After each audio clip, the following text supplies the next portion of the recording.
அத்தனை பேருக்கும் ஒருங்கிணைந்த காஞ்சி மாவட்டத்துடைய நிர்வாகிகளுக்கும் தலைமை கழகத்தின் சார்பில் என்னுடைய பாராட்டுக்களை வாழ்த்துக்களை நான் தெரிவித்துக் கொள்ள விரும்புகிறேன். 1949 ஆண்டு செப்டம்பர் 17 நாள் இந்த இயக்கம் சென்னை ராயபுரம் ராபின்சன் பூங்காவில் வைத்து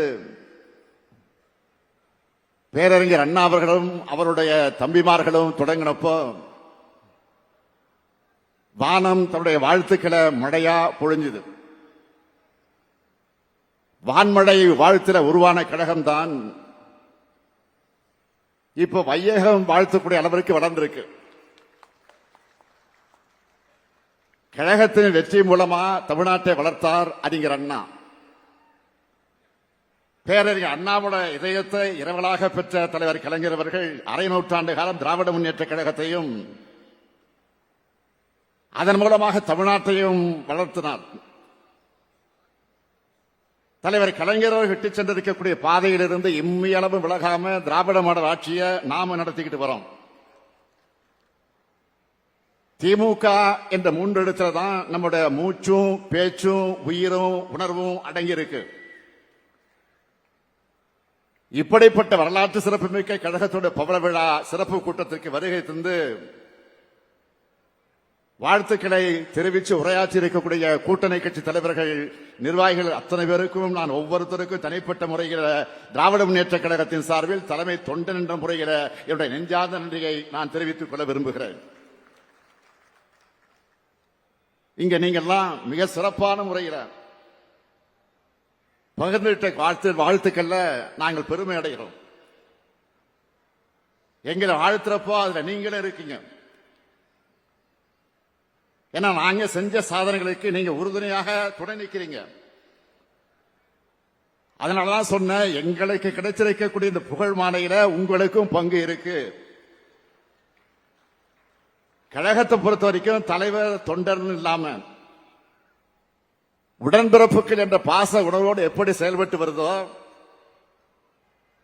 அதே போலதான் தோழமை கட்சிகளாக இருக்கக்கூடிய இயக்கங்களையும் நாம கருதுகிறோம். எங்க இயக்கம் உங்க இயக்கம் இல்லாம நாம எல்லோரும் ஒரே கொள்கை கொண்ட தோழமை இயக்கங்களாக செயல்பட்டு வருகிறோம். எல்லோரும் சொன்னாங்க இது நம்ம மட்டும் இல்ல, நம்ம கூட்டணி அமைச்ச பிறகு தமிழ்நாட்டில் நடந்திருக்கக்கூடிய எல்லா தேர்தலையும் வெற்றி பெற்றிருக்கிறோம் என்றால் நம்முடைய கூட்டணி கொள்கை கூட்டணி மட்டுமல்ல, வெற்றி கூட்டணி. இன்னும் சொல்லணும்னா தமிழ்நாட்டில் நாம் அமைச்ச கூட்டணியை பார்த்து தான் அகில இந்திய அளவில் பாஜகவை வீழ்த்துறதுக்கான இந்தியா கூட்டணி அமைக்கப்பட்டுச்சு. சில கட்சிகளை உருவாக்கக்கூடிய கூட்டணிகள் தேர்தல் நேரத்தில் உருவாகி தேர்தல் முடிந்தது கலைஞ்சிடும். ஆனா நம்ம கூட்டணி அப்படி அல்ல. நாம ஒற்றுமையாக இருக்கிற பார்த்து கொள்கை ரீதியாக இருக்கக்கூடிய நிலையை பார்த்து கொள்கை எதிரிகளுக்கு பொறாமையாக இருக்கு. இவங்களுக்குள்ள மோதல் வராதா, பகையை வளர்க்க முடியாதான்னு வேதனையில் பொய்களை பரப்பி அற்புதமான காரியங்களை செஞ்சு தற்காலிகமாக சந்தோஷம் அடைஞ்சிட்டு இருக்காங்க. அவங்க கனவு எப்போதும் படிக்காது. நாடாளுமன்ற தேர்தல், சட்டமன்ற தேர்தல் வெற்றி கணக்கில் நாம அணி ஐக்கியமாயிட பாசிசமும் மதவாதமும் தமிழ்நாட்டில் அனுமதிக்கப்படக்கூடாது என்பதற்காகத்தான் ஐக்கியமாக இருக்கிறோம். அதை மறந்துடக்கூடாது. சென்னையில நடைபெற்ற பவள விழா பொதுக்கூட்டத்தில் நான் உரையாற்றினப்போ உறுதியோடு ஒரு விஷயத்தை சொன்னேன். கழகத்தோட 100ஆண்டுக்குள்ள எல்லா அதிகாரங்களையும் கொண்டவர்களாக மாநில அரசுகளை மாற்றக்கூடிய அரசியலமைப்பு சட்டம் திருத்தம் கொண்டு வர வேண்டும். எல்லா சட்ட முன்னெடுப்புகளையும் திராவிட முன்னேற்ற கழகம் நிச்சயமாக உறுதியாக செய்யும்னு நான் அறிவிச்சேன். அந்த பயணத்தில் நாம ஒருங்கிணைந்து செல்லணும். திராவிட முன்னேற்ற கழகத்தோட அடிப்படை கொள்கைகள் சமுதாயத்தில் அடிப்படை கொள்கைகளாக இருப்பது சமுதாயத்தில் சீர்திருத்தம்,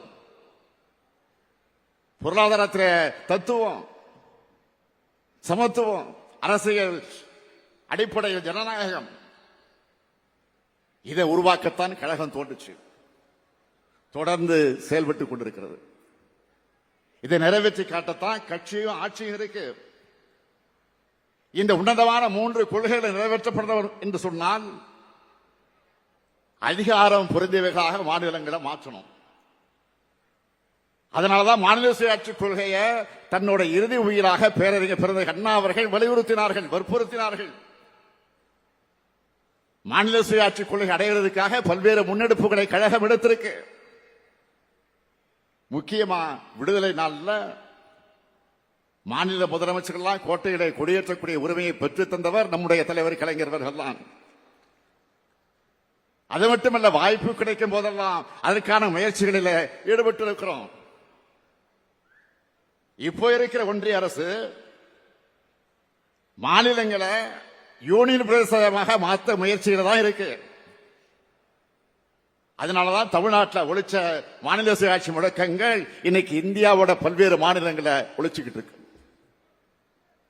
மாநிலங்களை ஒடுக்கி ஒற்றை ஆட்சித்தன்மை கொண்டதாக இந்தியாவை மாற்றுறதுக்காக ஒரே நாடு ஒரே தேர்தல் என்ற திட்டத்தை கொண்டு வர பார்க்குது பாஜக அரசு. ஒரே நாடு ஒரே தேர்தல் சாத்தியம் இல்லாதது. இதை சொன்னா என்ன சொல்றாங்க?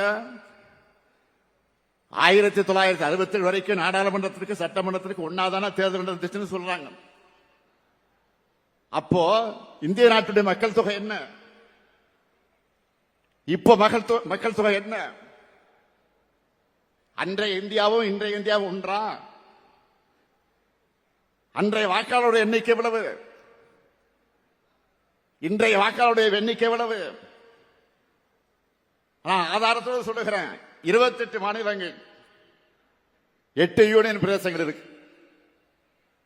4000க்கு மேற்பட்ட சட்டமன்ற உறுப்பினர்களை தேர்வு செய்யணும். இது சாத்தியமா? 1951 மக்களவை தேர்தலில் இந்தியா முழுமைக்கும் போட்டியிட்ட மொத்த வேட்பாளர் எண்ணிக்கை 1874. ஆனா 2024 தேர்தலில் 8360 பேர் போட்டியிட்டாங்க. அன்றைய தேர்தலும் இன்றைய தேர்தலும் ஒன்னா? அது மட்டுமல்ல, நாம் எழுப்புற பல்வேறு கேள்விகள்ல முக்கியமானது, இவங்களால நாடாளுமன்றத்திற்கு ஒரே கட்டமா தேர்தல் நடத்த முடிஞ்சுதா? நடந்து முடிஞ்ச நாடாளுமன்ற தேர்தலை 7 கட்டங்களாகத்தான் நடத்த முடிஞ்சது. நாடாளுமன்ற தேர்தலையே ஒரே கட்டமாக நடத்த முடியாதவங்க நாடாளுமன்ற தேர்தலோடு இந்தியாவில் இருக்கக்கூடிய எல்லா சட்டமன்றத்துக்கும் ஒரே நேரத்தில் தேர்தல் நடத்தணும் சொல்றது, கூரை ஏறி கோழியை பிடிக்க தெரிய முடியாதவர் வானத்தை கிழித்து வைகுண்டத்தை காட்டு என்று சொல்லுவார்களாம். அது போல இருக்கு. இப்ப காஷ்மீர்ல தேர்தல் நடக்குது. 2 கட்டம் 3 கட்டம் முடிஞ்சு 4வது கட்டம் வந்துகிட்டு நடக்க போகுது. 90 சட்டமன்ற உறுப்பினர்கள் தேர்ந்தெடுக்க 3 கட்டங்களாக தேர்தல் நடத்துறாங்க காஷ்மீர்ல. இந்த நிலையில ஒரே தேர்தல் சொல்றதுக்கு வெட்கமாக இல்லையா? ஒரே மதம், ஒரே மொழி, ஒரே உணவு, ஒரே பண்பாடு, ஒரே தேர்வு, ஒரே தேர்தல், ஒரே வரின்னு ஒரே பாட்டை பாடிக்கிட்டு இருக்காங்க. நடைமுறை சாத்தியமற்ற சிக்கல் நிறைந்த பிரச்சனை இது. மக்கள் பிரதிநிதித்துவ சட்டத்துக்கு மக்களாட்சி சட்டத்துக்கு விரோதமானது. இதனால் என்ன நடக்கும்? மாநில அரசுகளுடைய பதவிக்காலம் குறையும், மாநிலங்களில் குழப்பம் ஏற்படும். மக்களவையுடைய வரலாறு என்ன? நாடாளுமன்ற தேர்தலை பொறுத்தவரையில் நாடாளுமன்ற மக்களவைகளை எத்தனையோ காட்சிகளை பார்த்தவன் முன்கூட்டியே கலைக்கப்பட்டு இருக்கு. இப்ப இருக்கிறதும் பெரும்பான்மை கொண்ட பாஜக அரசா, பலம் கொண்ட பாஜக அரசா? 272 உறுப்பினர்கள் கொண்ட ஆளுங்கட்சி இல்லை இப்போ பாஜக. 240. நல்லா கவனிங்க, 240 தான். அதனால ரொம்ப எச்சரிக்கையோடு பாஜக தலைமை செயல்படணும். கொஞ்சம் கேப் விட்டா பூந்துருவோம் நாங்க, மனதில் வச்சுக்கணும். அது வேறு. பிறகு அண்ணா அவர்கள் நாடாளுமன்ற மாநிலங்களை சொன்னதைத்தான் நம்மளுக்கு நான் சொல்ல விரும்புகிறேன். நமது அரசியல் அமைப்பு சட்டத்தின் கூட்டாட்சி, அந்த முறையில் இருக்கக்கூடிய பல ஒற்றைத்தன்மைகளை எதிர்த்து போராடுகின்ற ஒரு தாக்குதல் முன்னணியாக நீங்கள் திராவிட முன்னேற்ற கழகத்தை கருதிக் கொள்ளுங்கள் என்று அண்ணா முழங்கினார்.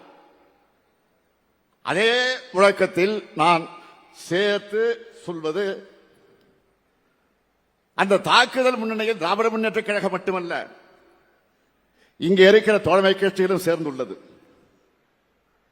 திராவிட முன்னேற்ற கழகம் நினைக்கக்கூடிய சிந்தனைகளுக்கான அடித்தளம் தான் தோழமை இயக்கங்கள் ஒன்றாக இருக்கக்கூடிய இந்த மேடை.